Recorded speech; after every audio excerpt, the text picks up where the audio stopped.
going to turn record on so I don't forget.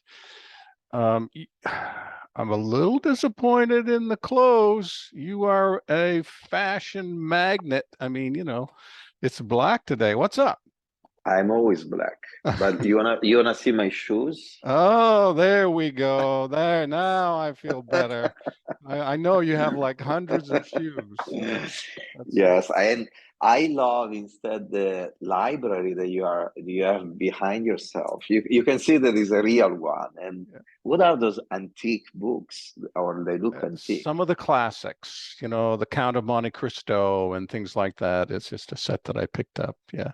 I So love it. various authors, but classics. Thanks for asking. Thanks for asking. But I love books. They say so much. I mean, now it's trendy to have a bookshelf behind your Zoom, even though many of those are fake actually. But I've been always fascinated when I enter the office of somebody or the house of somebody. When I see books, it says everything about the person, that curiosity and thirst for knowledge. And yeah. Yes. So you're an observer of environments. Has that played a big role in what you do? Look, I think if you think, when I was at school, we studied semantic and the grammar of language, semantic, semiotic, and the grammar of language. And back then, I remember studying Umberto Eco, the semiologist and philosopher Umberto Eco.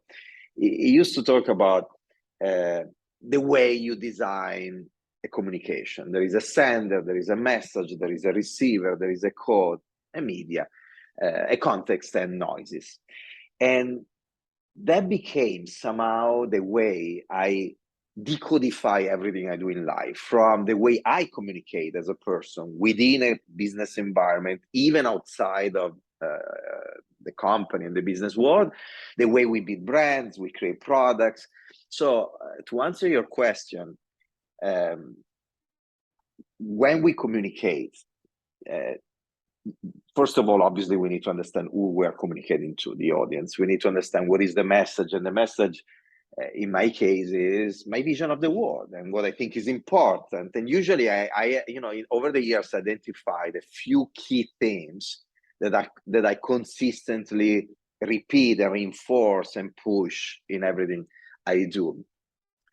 And a lot of people think that the code is just what you say. So it's the English language in this specific case. The reality is that the code is anything that surrounds you. So it's the visual language that you use with your body language, is your clothing, is the way you design your office, your house, the car you drive.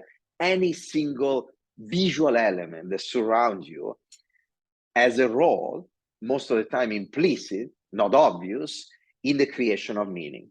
And in a more pragmatic way, over the years, working on myself and then working with my teams, it's been always very important the way I dress, depending on the kind of meeting I have, to land whatever I want to land in the meeting.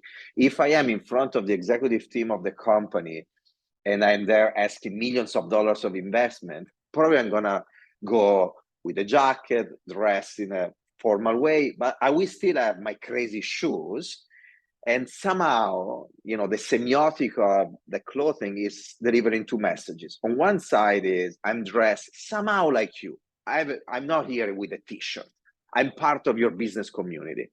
But I also have that touch of creativity, craziness, whatever you want to call it. And it's the reason why you hired. I'm here to be a designer, but I'm here also to be a business leader.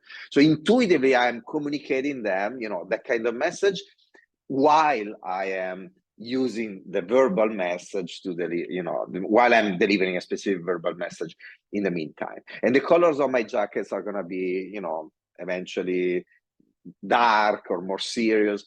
But if I am on the stage of the World Business Forum, and I am on the stage and I already have the credibility to be on the stage, then I'm going to go crazy. You can see online, jackets, very colorful and everything.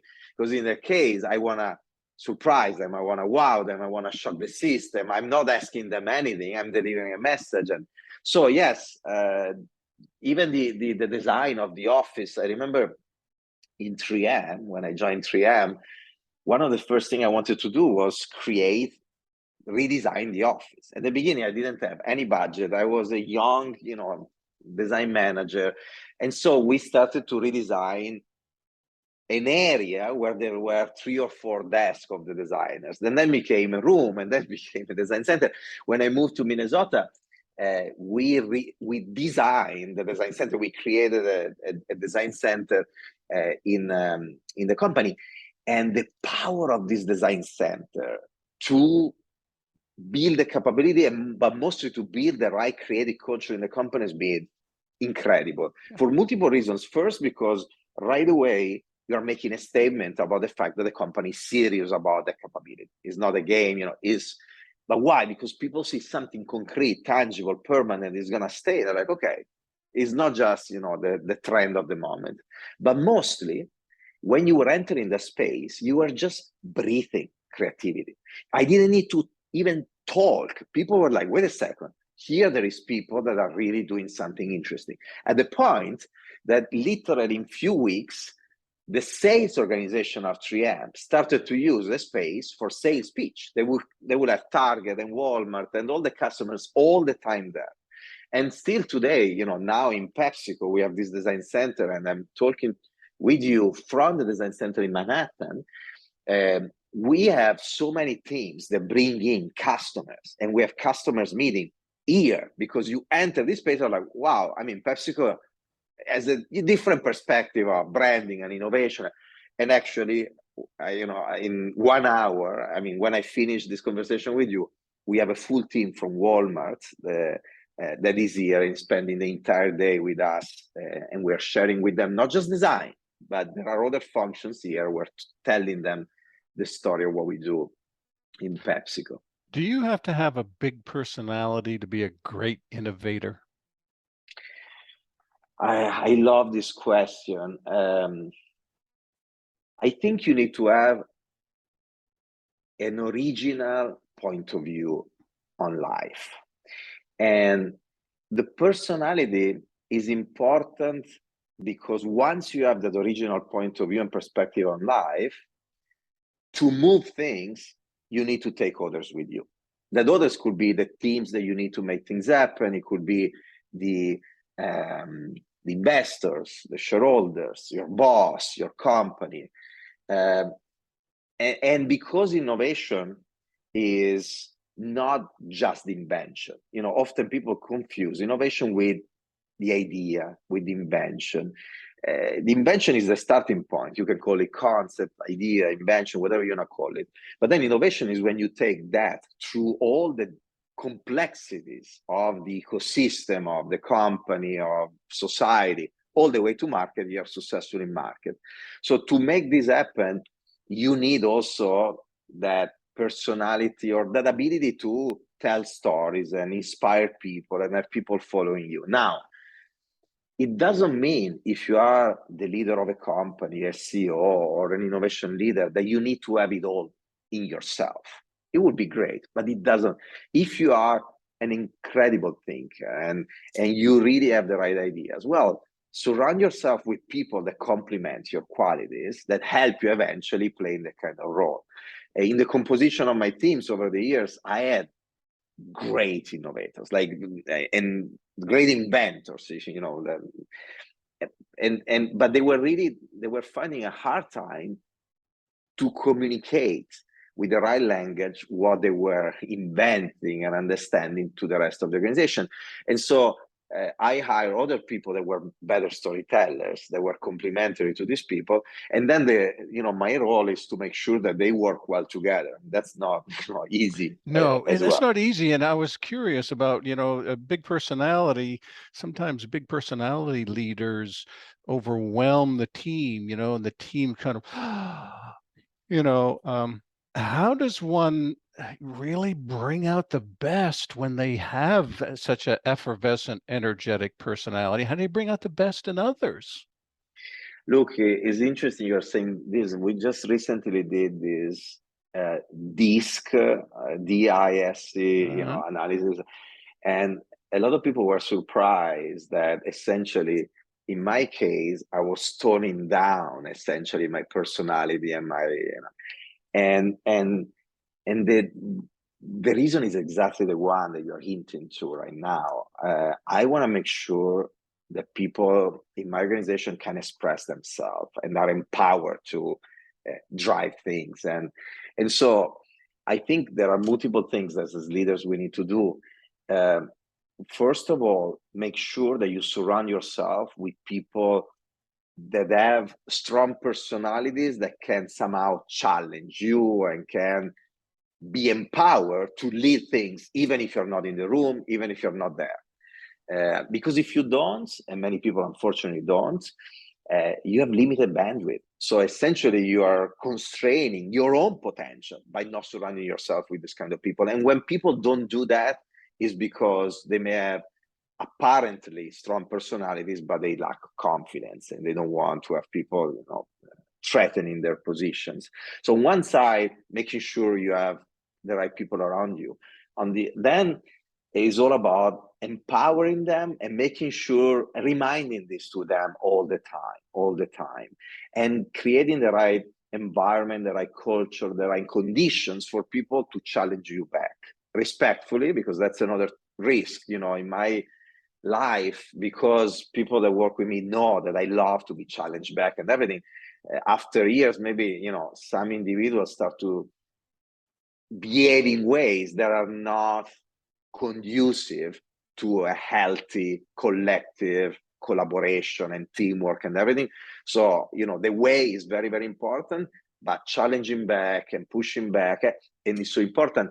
And that means also for the leader with a strong personality to have the confidence to be ready to change mind, to change direction. And often people think that because I have this title, this role, and by the way, because also I project this confidence in myself through my personality, I shouldn't change mind. I shouldn't listen to people and change direction. And the reality is that the leader that shows the world, that is aware of his potential gap and blind spots and vulnerability, there is a form of vulnerability, is probably the most effective leader that you can imagine. But it's not easy. We reach certain levels and often we fall into the trap of arrogance. In the book that I published, I talk about these characteristics of these leaders, the unicorns, and one of them is humbleness. That, by the way, I combine them with confidence. But again, in the paragraph, I talk about how often we reach certain positions and we fall into this trap of arrogance and we stop listening to people for two reasons. Sometimes it's just because we think that we know everything. That's the worst mistake, and actually is the manifestation of the fact that probably you're not that smart as you think you are. Socrates, thousands of years ago, told us already, I know nothing. And that's, I think, the more you learn, the more you know, the more you should realize how little we really know, and we are like dust in the universe. So the first reason of people, for people falling into the trap is that probably are not as smart. They don't understand that actually we know nothing, and there is so much to learn. The second reason is that they may even know that they don't know everything, but then once again they lack that confidence and self-awareness of admitting that gap, admitting that you can have blind spot, admitting that you can make mistakes. And when you stop doing that, essentially you're not leveraging the collective power of your team.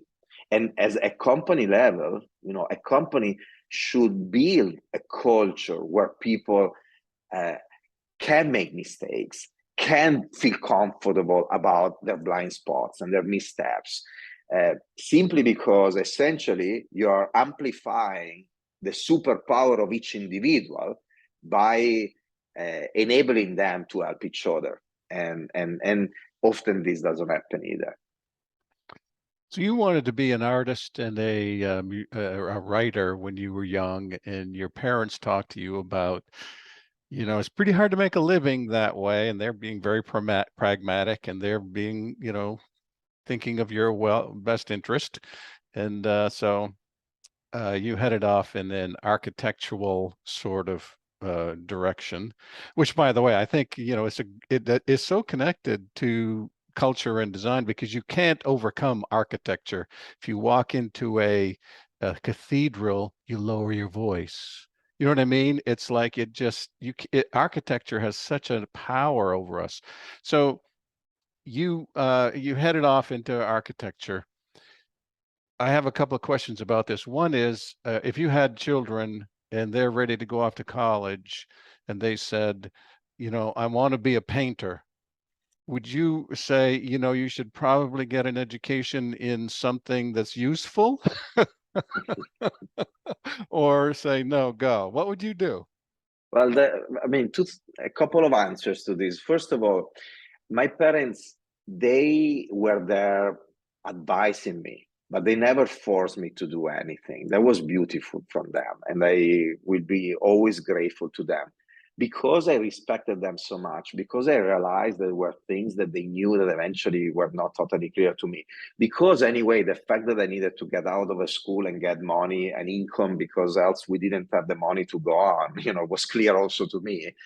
That's what happened. By the way, the story is I chose architecture, but then I ended up doing design. That Yes, you was did. a Yep. part of architecture and everything. Yep. But I mean, the reality is that, first of all, obviously the conditions today for me with my daughter are different, because I have a wealth that my parents didn't have. So it's easier, let's put it this way, it's easier for me to play the role of being like, do whatever, you inspires you. But in general, what I will do when the time will arrive, I will make sure that I give her as much information as possible about the reality, saying, look, this is the context. These are the difficulties you may find if you go in one direction, and this is the difficulties you may find if you go in another direction. And then it's up to you to decide which direction you want to go to. I will also tell them, if you need to choose when you are 17, 18, the direction of your life, are you really sure, that that's the direction?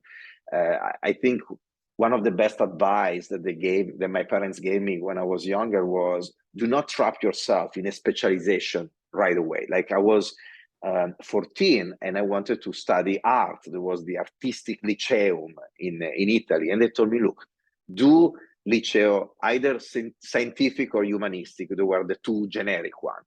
And then you choose later. And it was a wonderful advice. And later on, when I decided to study design, the way it was taught back then in Italy was very broad. So you would study industrial design, brand design. It's essentially, what I'm saying is that you could go in so many different directions.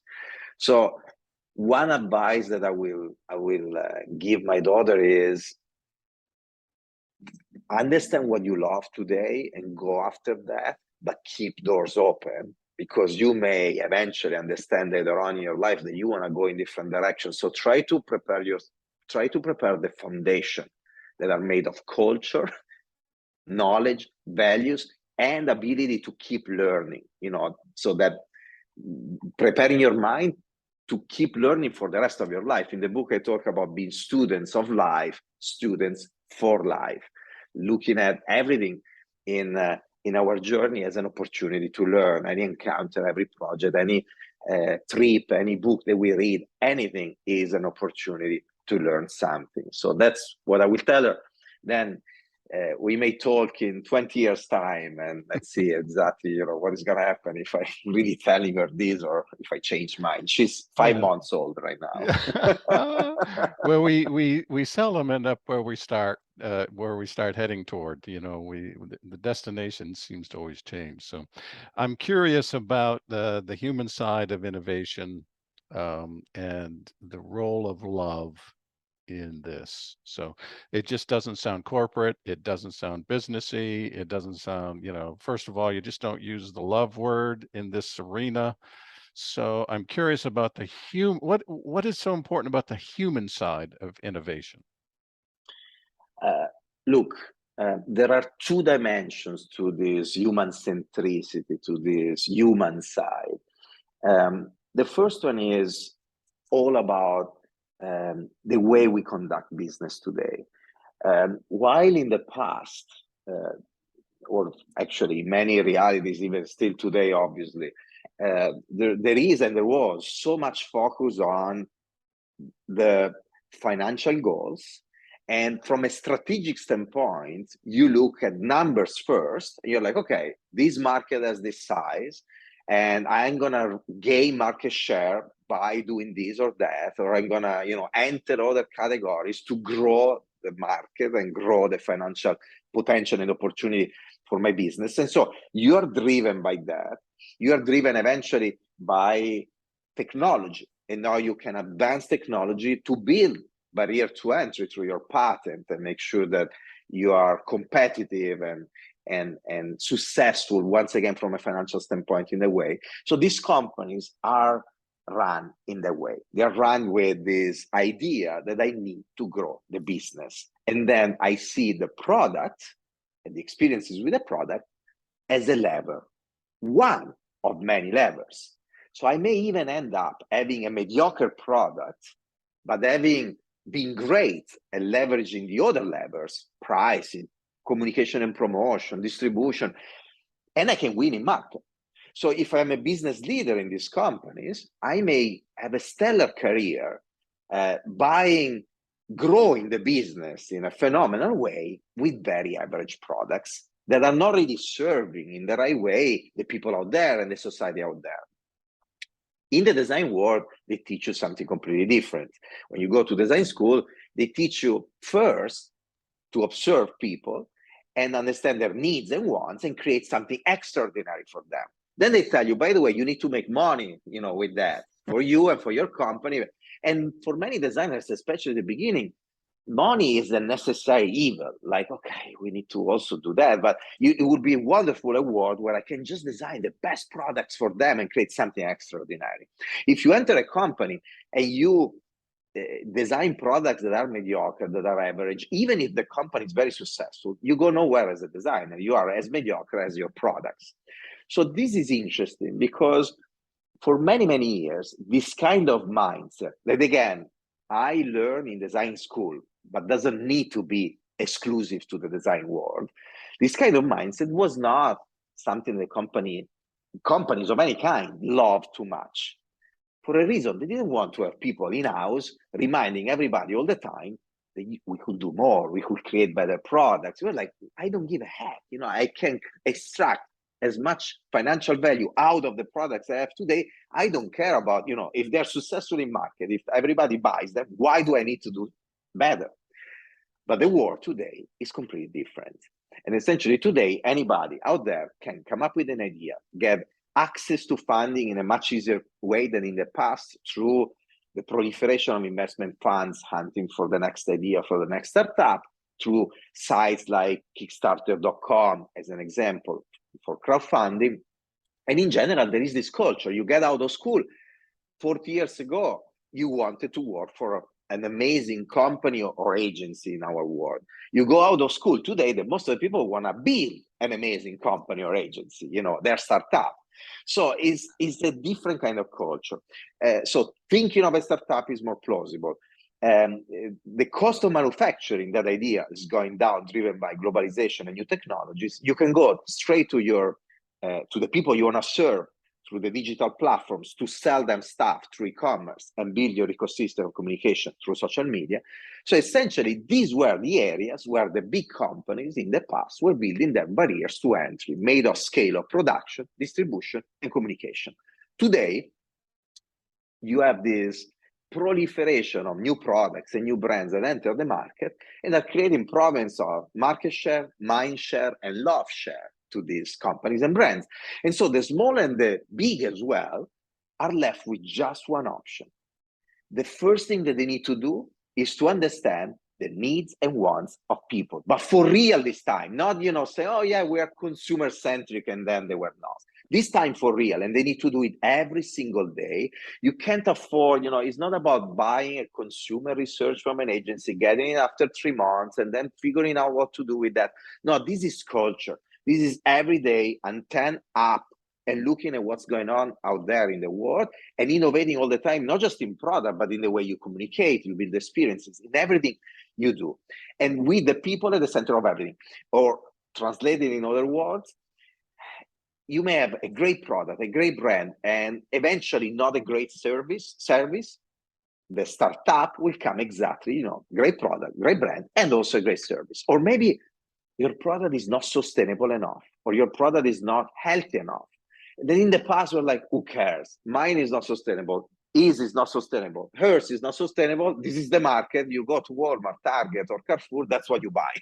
Today, no. They enter and they create. So you need the excellent product, the perfect product, the ideal product, and you need a cross-functional team of people with different kind of backgrounds inside these organizations to be focused before anything else to creating value for people out there. This is the first side of the human centricity I talk about. The fact that you need to repurpose your dream, your business with the human being at the center of everything. And you need to look at the financial value, the business values, the technology as enablers, amplifiers, and finally results in the case of the financial goals, but not as the ultimate goal to start from. The second thing is, well, if this is all true, and this is what I've been trying to pitch and preach for the past 25 years in these companies, what do you do? How can you make it happen? And at the beginning, I was like, okay, we bring in the tools of the design world, what we call design thinking.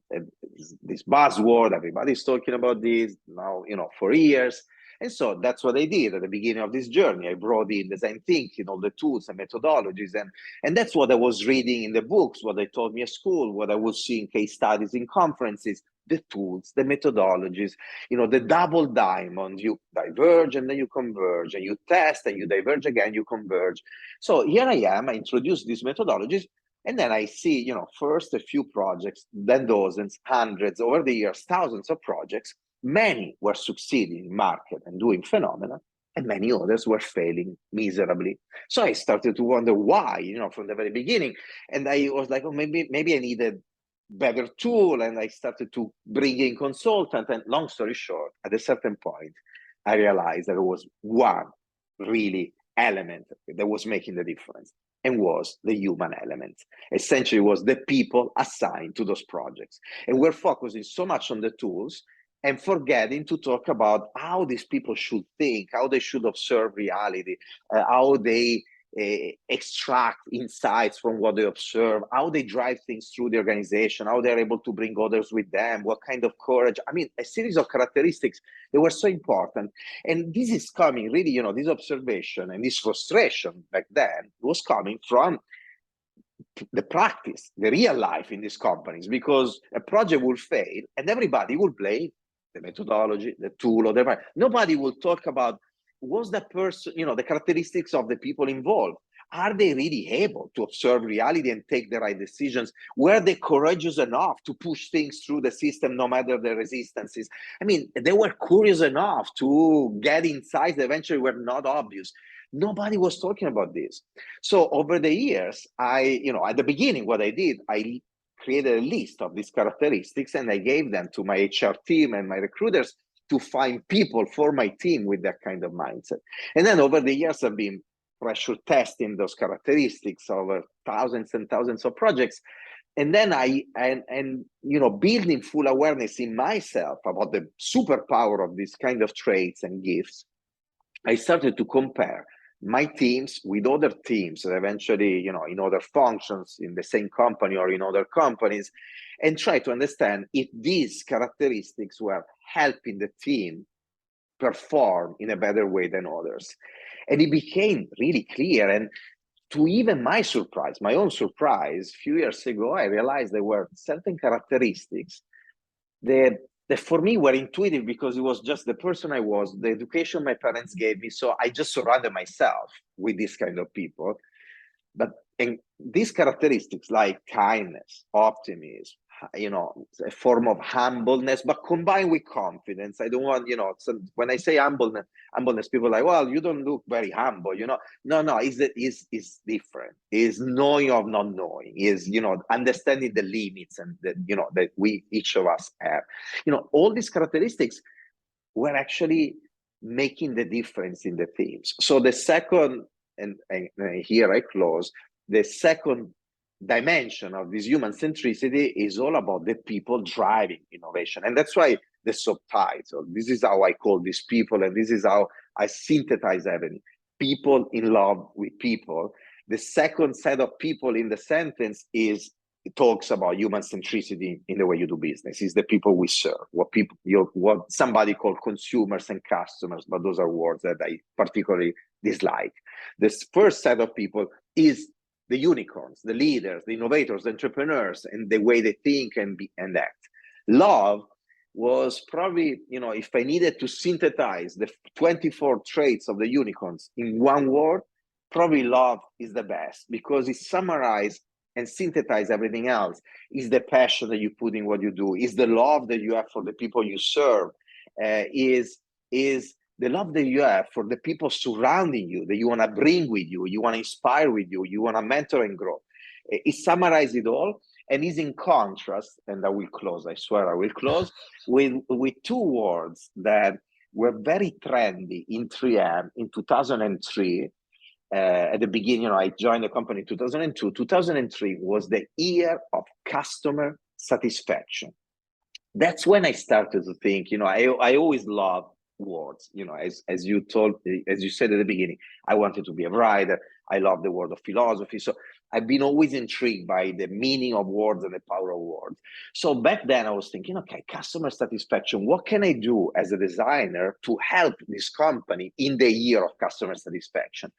And then I realized two things. First, that I didn't care at all about satisfying anybody, because satisfaction is all about identifying specific needs and trying to fulfill those needs. But if you love somebody, and that's what I care about, you love your kids, your husband or wife, or significant other, or your parents, you try to do more. You try to surprise them. It's the magic. You go above and beyond, and you make sure that it's not just about the satisfaction of specific needs. You want to satisfy even the need that they don't know about. You want to really wow them and care about them, and making sure that they have everything they deserve and they need and they want and they desire. This is why I moved from satisfaction to love. And then customer or consumer are words that I don't like for a simple reason. When you look at the people you serve as customers or consumers, immediately you and your company will think about how to make money on them, how to sell them stuff. And that is going to be your priority. If you look at them at least as users, that's where how often we're calling them in design school, at least you focus on the moment they use your products. So you will try to create something that is as desirable and as useful as possible. So at least it's not about money, but it's about creating something usable and desirable for people. But if you look at them as people, as human beings, then you're going to think about how can I create value for them, for real. And obviously, I have my little platform of my product and my brand. It's not that I can build happiness in their life holistically, but what can I do? What is the potential of the product and brand to be a fragment of that happiness? And by the way, when the brand is a brand that is worth billions of dollars and reach billions of people every day, like in the case of many of these corporations, well, maybe you have an opportunity to transcend your product and the functionality and destination of use of your product, because your brand may have a purpose and can stand for something in society. And actually, you can do much more than the product itself. So this is long answer to your short question. So you have stayed connected to Italy and to your culture. And I'm just curious how important you think that is to your success. You could have come in, I think, and assimilated more with like American and US culture, but you haven't really tried to do that much. I mean, you have obviously some, but how important has it been to your journey to stay connected to Italy? Look, I talk also about this in the book, this idea of suspension. I call it suspension. And essentially what I mean is this. today I'm exotic in America, obviously, in many ways. But when I go to Italy, I'm exotic in Italy as well. I live suspended between the American culture and the Italian culture, but I'm not fully Italian, I'm not fully American, and I'm there in this gray area where I feel very, very comfortable. And this is an anomaly. I mean, I know people like me that are exactly the same kind of situation, but it's an anomaly because usually you try to belong. It's one of the instincts and the needs of the Maslow pyramid, for instance. You need to belong to something. This suspension for me manifests itself not just between Italy and America, but also, for instance, in the world of design and business. You know, I'm not recognized as a pure designer from the design world. For sure, I'm not recognized as a pure business leader from the business world. And so here I am in this gray area where, you know, between my professional dimensions, my ethnicity and my origin and my country, and there are multiple dimensions, and combining all these dimensions, these gray areas, these suspensions are where I crafted my identity. And so, you know, I think this is an interesting message when we talk about the inner diversity of every human being in this society we live in. I think we need to be very, very clear about our strengths and our weaknesses as well. And the weaknesses are difficult to identify because we have our bias, we grow up with a certain kind of perspective. So the first time I started to realize, for instance, the weaknesses of my own Italian culture was when I went abroad when I was 24 and I studied for 1 year in Dublin. That for the first time, I realized both the strengths and the weaknesses of my culture. And by the way, observing the culture for 1 year from within, I understand the strengths and difficulties of the Irish culture. And when I came to America, the same. And so over the years, what I try to do is to look for the gray area, to look for the suspension where I feel really comfortable, even though it's a very difficult situation because you don't belong to anything. So every time, everything is a battle. Everything, every time you need to define your role in a company because you're not a pure designer, you're not a pure marketer. What are you? How can I pay you? In what bucket do I put you? So you need to build the buckets for yourself, and you need to convince people to build a bucket. Or even in a society, they don't call you to the design conferences. They don't call you to the business conferences. You're there. You need to insert yourself in both of them. When they realize that you exist, they're like, wow, this is interesting because it's an original view. It's a different point of view. I'm intrigued. Even the fact that the topics of this book somehow are moving in the direction of the human resource world. I come in with knowing nothing of human resources, but with the perspective of somebody that is interested on the human being. And somehow in my naivete, probably there are some interesting original concepts that I made happen through my practice. But, the point is, I understand what are our strengths in our unique strengths coming from our culture, then changing perspective through dialogue, through traveling, reading books, and understanding our weaknesses, and then doing everything we can to fill the gap of the weakness. So going back to your original question, my Italianity, well, I leverage to the extreme what the American society or my American company may appreciate from my Italian origin. The stereotypes of creativity, of style, the beauty of the country, and everything we do in fashion, in design. So that I push to the extreme. And then I understand also the weaknesses. We are perceived as not organized, a little bit chaotic, very, very creative, but not process-oriented and business-driven. And so I've been investing the past 25 years in filling those gaps, both because maybe I did have them, both because of who I am as a person, both because of my culture, but then also some of them were just perceived. I was not like this eventually in some areas, but I needed to overcome even the perception, even when it was not true. So I doubled down in my understanding of the business, in my ability to go to a boardroom and shock them with my crazy shoes, and eventually in some situations with my crazy jackets, but then talk about productivity, talking about ROI of what we do. And even, one of the key messages of the book that I see people resonate with is this connection between, for instance, the idea of love or some of the characteristics of the unicorns, like kindness, that for me is criteria number 0, HR in PepsiCo, no. 10 years ago, I told them criteria number 0 is being a good person, kindness. Then there are all the others when you look for people. So combining kindness with productivity, efficiency, and showing these companies, well, very quickly, how do you combine these two dimensions? I mention it once again because it's the romantic side, more Italian, more design, more creative, with the hardcore, data-driven, process-oriented business world, right? That's what I've been, and again, is that suspension. How do you combine them, the two? Well, if you go to work and you are surrounded by people that are not nice to you, that are not kind to you, what are the probabilities that you're going to spend extra time at work? You're going to go from 9 to 5 and, for your meetings, and you are rushing out. If you're surrounded by nice people, kind people, people that you love and you trust, well, what do? Well, there is a good probability that, you may spend time to have a coffee with them, to have a meal, some extra time. In that quality time, you build amazing bond and amazing synergies that are so useful when later on you have the moment of difficulty in a project or in your life eventually, and you need people to bond together and solve problems at the speed of light with hyper efficiency. If you don't have kind people in a team, there is a high probability that you're not going to trust the other person. You're going to do things, stuff, activities to protect your back. You not to be stabbed on the back at the first moment of difficulty. Well, the summary of all these additional activities that are totally redundant build incredible inefficiency and lack of productivity in this company. Multiply this for 300,000 people, for instance, in my company, in PepsiCo, and understand the lack of productivity.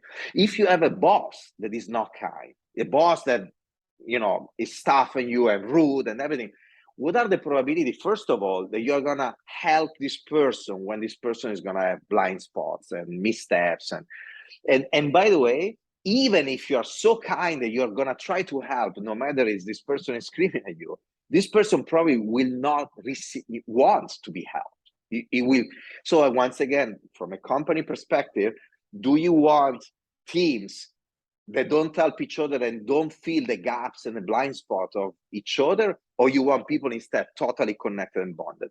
Now, we talk so much about productivity in these companies, and usually we talk about, increasing the efficiency of the plant, cutting people, decreasing cost. And we never talk about the level of lack of productivity that the lack of kindness generates, or how much we may invest in kindness to increase the productivity of our teams. This is an example of connecting emotions, love, and the romantic vision of the world, something that our society desperately needs, with the pragmatism of these companies and the financial perspective and view of these organizations. Yes. I just have to say, one of the things I took away from what you were just saying goes back to the beginning. I think the development of a voice. What's your point of view? And what you said was that came from kind of standing with one leg on the Italian culture and one leg on the US or American culture, and it's kind of in the gray area. You learned what your voice was, what your point of view was, and it's so valuable to have a point of view. So many people, they just come, like you're saying, they come to fit in. We got to fit in, fit in. That's the big thing. That's a fascinating idea. I don't know if you've fleshed that out much, or but it's just fascinating to me. Fascinating. No, I agree, and let's think about why they want you to fit in. On one side, there is this instinct. Again, is a need that Maslow decodified very clearly. And we see this in the children often. I remember years ago talking with these Italian friends, and they had this kid in Minneapolis. It was totally Italian. They just moved recently to Minnesota. And there was St. Patrick's Day. There was overlapping with one Italian holiday. I don't remember what, but something where, we were very proud of. I don't remember exactly what was happening back then and what holiday we have in the period. But long story short, the father bought an Italian shirt for the kid. It's like, go and celebrate Italy. And the kid was like, no way. he wanted to wear the Irish things and everything because all the other kids were doing that, and he wanted to belong. He wanted to be part of the group. So on one side is an instinct. The other thing that happened is the society, and therefore also companies, but it's society in general, they do everything to normalize us. They don't want too many original perspectives, because original perspectives are somehow, if everybody has original perspectives, there is a form of inefficiency here. You want people instead to align and execute. And especially the American culture for many, many years became great in the world because of this ability to align and to go after one vision, one dream, and you go as a society, in the companies, and everybody is part of a machine. They are very proud of being part of the machine, and they have a role. They're a cog in the machine, and they're like, okay, I'm gonna be that, and my pride comes out of being part of this machine. And obviously, then there is the leadership of certain individuals that build the machine, just to be clear. So we talk anyway about two different dimensions within the same society. But there is this sense that is very clear to me for a reason, because in Italy, we don't have it at all. Italy is like, me, cog, no, I'm gonna do this and that. And it's a mess. And in fact, in Italy, we're able to build these incredible small enterprises, but then we struggle when we need to scale them up. The small enterprise is the leader that we have in America as well, but then America can rely on the armies of people that know how to align, and we don't. You see it even in front of a gate of a plane. When you're in America, everybody's in line, in order and everything. You go to Italy, they all spread around the gate, and there is no way to go in, So and we go back again, how important it is to travel, to connect with people different than you, because I realized this weakness, if you want, of the Italian culture, because I traveled and I went to America and I saw that actually we are totally a mess. But then, having that kind of culture, I see also the weakness of the American one when you're too rigid in that kind of execution. And the crisis that we're all facing today, both in Italy and America, is that you need to combine both. You need the flexibility, the agility, and the creativity of each cog and the point of view of each cog, but you need to balance that with working within the machine, or translated, the scale. So that you don't get in the situation of Italy of building just a series of small enterprises that then are bought by the big American companies, Chinese or French, but you also understand that, what is happening in America is that now these big companies, with this army of people are under attack by the startup and the flexibility of those situations, and they are essentially rethinking themselves, and it all starts with the culture. And this is, what we're trying to do with design in PepsiCo, is to build this culture of people that work within the machine. We know that, we have a position in the machine, but we're able to also move to the other position to help the other function, and then go back to where we are, or eventually to reorganize ourselves to move the machine a little bit and go, for instance, with more agility in the direction of sustainability, in the direction of health and wellness, or react to something is going on in the market, at the moment, both as a business, but also in terms of creation of content. We used to live in a world where Pepsi or Dew or Lay's will go to the big agencies, by, as I said earlier, research. You get the research, you will build your year campaign. Now you need to have a point of view. We go back to point of view every single day in this online conversation. So if something happens out there, you need to be able to react quickly as a brand in a variety of different ways. And so you need thinking people with point of views and power inside these organizations, but that also know how to move within the big machine. Else the problem, and this has been something I realized early on with design, because it was a new element inside the machine, if you're just creative, if you just have your point of view and you don't know how to work within the machine, your point of view could be super valuable, could really change the world, but the machine won't be able to leverage it. And so if you love your point of view, you really want to push that idea in the world, you won't be able to make it happen because you don't know how to work with the full ecosystem and the machine. Well, Mauro Porcini, Senior VP and Chief Design Officer at PepsiCo. Thanks for your point of view. Thanks for your book, The Human Side of Innovation, The Power of People in Love with People. Really appreciate what you're doing. Wish you well. Thank you. Thank you so much. Well, appreciate your time, sir. And I think you're off to talk with Walmart or do something over there with them. So just thank you so much. Appreciate it. Thank you. All right. Take Great. care. All right. Bye. Bye. Bye. Bye.